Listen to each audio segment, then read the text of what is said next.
Les médecins, on n'est pas devin. On évalue la situation à l'instant T. Et il faut comprendre que dans la grippe et dans toutes les maladies respiratoires, les choses peuvent changer très très vite. Et c'est pas parce qu'on a vu un médecin à midi qu'à 4 heures de l'après-midi, l'enfant il peut pas avoir une détresse respiratoire et il faut pas se reposer sur ce qu'a dit le médecin. Les hôpitaux israéliens tirent la sonnette d'alarme, surcharge historique dans les services pédiatriques entre grippe et rougeole. Nous allons faire le point sur cette crise et cette situation. Quelles sont les conséquences pour les enfants et surtout comment les parents doivent-ils prévenir cette situation? Et pour cela, nous sommes avec Dr Léa Lévy. Dr Lévy, bonjour et merci d'être avec nous. Bonjour, merci beaucoup. Vous êtes médecin de famille à Bnei-Brak et on va parler donc de cette vraiment situation d'urgence. Je crois qu'il y a eu encore un nouveau-né, un bébé qui est mort encore très récemment, je crois que de la rougeole. Quelle est cette situation? Est-ce que vous pouvez nous dire déjà des chiffres par rapport à cette situation? Alors, j'ai pas de chiffres précis. Effectivement, les hôpitaux sont extrêmement surchargés. Il y a eu des cas assez spectaculaires et de grippe et de rougeole. Mais par contre, j'ai fait une comparaison par rapport aux années précédentes. Les chiffres de mortalité, par exemple notamment à l'épidémie d'il y a 2 ans ou d'il y a 3 ans, sont concrètement assez similaires, sauf que le début de l'épidémie, le pic de l'épidémie a été assez tôt cette année. Donc, on a encore un peu de temps pour voir. Alors, comment on explique, c'est vrai qu'on parle de la rougeole et de la grippe, donc 2 maladies totalement différentes. Comment on explique les deux? D'abord, on va peut-être commencer par la rougeole. Alors voilà, la rougeole, c'est une maladie qu'on avait quasiment éradiquée et malheureusement qui réapparaît à cause de quoi? À cause du fait qu'il n'y a pas de vaccination. Voilà, donc effectivement, il y a des gens qui sont vaccinés et qui seront malades de la rougeole, mais c'est la responsabilité collective de tous se vacciner qui permet en fait de protéger la population de la rougeole. Alors je voudrais juste rappeler que par quoi ça se manifeste la rougeole. En général, on a tout d'abord une fièvre très élevée qui est suivie souvent d'une éruption, enfin pas d'une éruption, d'une infection au niveau des yeux et après une grande éruption et voilà, le premier test qu'on fait c'est ou un prélèvement au niveau local, au niveau de l'éruption ou un test urinaire. Et ce sont les premiers examens qu'on fait pour vérifier s'il y a la rougeole et à partir du moment où il y a un cas qui est signalé, alors on prévient, on prévient également les cas contacts et c'est un signalement au ministère de la Santé. Mais si on est vacciné, il n'y a aucun danger pour l'enfant? Alors malheureusement, la vaccination protège.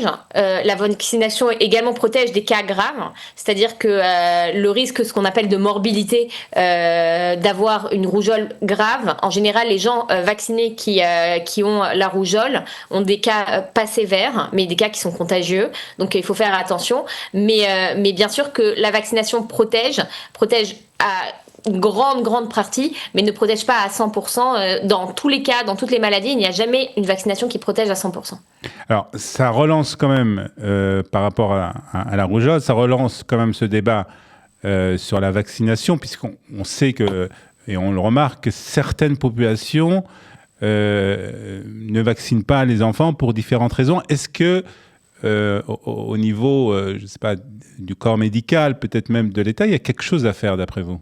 Alors bien sûr, les sceptiques de la vaccination, c'est souvent une idéologie qui se base parfois sur des préjugés et puis parfois aussi sur des cas qui sont épidémiologiquement faux. C'est-à-dire ils vont dire oui voilà le cas de l'enfant qui est décédé dans tel endroit, c'était un cas qui était vacciné, mais c'est assez compliqué parce que d'abord est-ce qu'il était vacciné? Il faut savoir que pour les deux pathologies dont on parle, la grippe et la rougeole, on parle d'un niveau de vaccination maximale juste après 2 semaines après l'injection. Donc peut-être que c'est des cas vaccinés mais qui n'étaient pas encore protégés et puis même si c'était des vaccinés, peut-être qu'ils avaient d'autres problèmes d'immunité qu'on ne sait pas.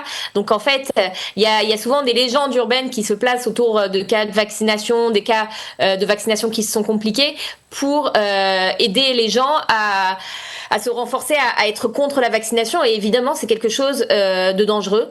Et évidemment, moi, en qualité de médecin, je suis une pro-vaccination. Je me vaccine, je vaccine mes enfants et j'incite extrêmement mes patients à me vacciner. Et parfois, j'appelle à leur responsabilité, surtout s'il y a quelqu'un à risque, une personne immunodéprimée dans la maison, à leur dire vraiment, ça me dérange extrêmement que vous ne vacciniez pas parce que vous mettez en danger quelqu'un. Et vraiment, je suis assez insistante sur l'importance de la vaccination. Alors, on va parler aussi maintenant d'une autre maladie qui a fait aussi des morts, c'est la grippe. Très souvent, on pense que la grippe touche plus les personnes âgées, mais là, depuis le début de ce mois, en tout cas, on a vu des cas de grippe très graves aussi chez les enfants et qui se sont aussi terminés par des cas de mort, en fait. Oui, alors d'abord la grippe, c'est ce que je vous disais tout à l'heure, le pic de grippe, il est arrivé très vite. Et très sérieusement. Et effectivement, la vaccination de la grippe, là, on est en plein pic. Donc, les gens qui se vaccinent aujourd'hui, je vois par exemple, chez nous, dans la population orthodoxe, il y a eu des chefs de communauté, comme le chef de la communauté Gour, qui ont demandé aux populations de se vacciner. Mais il faut savoir que le vaccin de la grippe, il est disponible depuis octobre et que c'est vraiment dommage parce qu'il faut comprendre que chaque année, il y a un vaccin différent parce que chaque année, en fait, le virus de la grippe mute. Et c'est très important de se vacciner chaque année au début et ça permet d'éviter non seulement d'être malade mais d'éviter la propagation de la maladie. Et malheureusement, là, ce qui s'est passé, c'est que le pic de grippe est arrivé avant le mauvais temps, est arrivé avant que les vaccinations de la grippe arrivent en masse dans les écoles, parce qu'en réalité, quand on vaccine en masse une classe, ça permet que la grippe ne se propage pas. Et il y a effectivement des classes qui sont vides d'enfants. On a également pas mal de circulaires qui ont été propagées dans les écoles pour dire que si un enfant tousse ou qu'il a de la fièvre, il faut pas l'amener jusqu'à 48 heures après la fièvre, non pas parce que lui, même si lui il serait capable d'aller à l'école, mais pour pas propager la maladie dans la classe. Il y a vraiment cette année des directives assez sérieuses pour éviter la propagation de la maladie.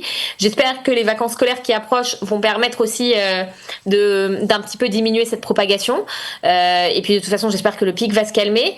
Je pense qu'il n'est pas encore trop tard pour se vacciner, même s'il faut prendre la mesure que c'est que dans 2 semaines que les gens sont protégés, donc on sera protégé que pour dans 2 semaines, ce qui pourrait être déjà la fin du gros pic de cette grippe. Ouais. Et en fait, dans la grippe, comme dans la rougeole d'ailleurs, hein, c'est les complications qu'il y a après la maladie qui causent des cas de mort. Voilà, la grippe, c'est une virose. Et effectivement, c'est une virose qui crée une certaine détresse respiratoire et puis qui veut créer des surinfections respiratoires et permettre la propagation de bactéries qui sont difficiles. La grippe en soi peut créer aussi une détresse respiratoire qui peut mettre un patient en difficulté, notamment un petit enfant, notamment un enfant qui a des difficultés respiratoires comme de l'asthme. Donc il faut être extrêmement prudent. Il faut être prudent et c'est quoi, dès les premiers symptômes, amener bien sûr l'enfant chez le médecin. Et le médecin, en général, qu'est-ce qu'il fait? Il donne des antibiotiques à ce moment-là? Non, ils donnent pas d'antibiotiques. La grippe, c'est pas une maladie qui se traite par antibiotiques. Parfois, il y a des surinfections pulmonaires, donc on envoie les enfants faire des radios de thorax. On peut les envoyer faire des inhalations. On les évince du milieu scolaire, enfin de la collectivité. Le plus important à savoir, et je pense que c'est le message que je veux transmettre aux parents, c'est que les médecins, on n'est pas devin. C'est-à-dire qu'on évalue la situation à l'instant T. Et il faut comprendre que dans la grippe et dans toutes les maladies respiratoires, les choses peuvent changer très très vite. Et c'est pas parce qu'on a vu un médecin à midi qu'à 4 heures de l'après-midi, l'enfant il peut pas avoir une détresse respiratoire et il faut pas se reposer sur ce qu'a dit le médecin. Ça veut dire que moi en général, quand je vois des parents qui ont un enfant qui a la grippe, je leur explique. Voilà, si vous trouvez votre enfant apathique, si la fièvre ne descend pas, si vous trouvez qu'il a des difficultés respiratoires, et je leur montre qu'est-ce que ça veut dire des difficultés respiratoires, qu'est-ce que ça veut dire un enfant qui tire quand il respire. Alors je leur dis, vous l'emmenez tout de suite aux urgences urgences, où il y a parfois, quand la situation est moins grave, des mini-urgences dans les caisses de santé ou dans des endroits privés qui sont pas des services d'hospitalisation, mais des endroits où on a ce qu'on appelle une salle de déchocage, de l'oxygène, et où on peut évaluer un enfant, faire une radio sur place, faire une prise de sang s'il y a besoin. Donc c'est très très important. Très bien. Alors c'est très important ce message. J'espère qu'il sera entendu par les parents pour justement éviter une propagation de cette maladie de la grippe comme de la rougeole. En tout cas, être très en alerte justement à tous ces symptômes, surtout dans cette période hivernale où les maladies, on peut les attraper plus facilement et plus rapidement. En tout cas, merci beaucoup, Dr Lévy, d'avoir été avec nous. Merci, je vous remercie beaucoup.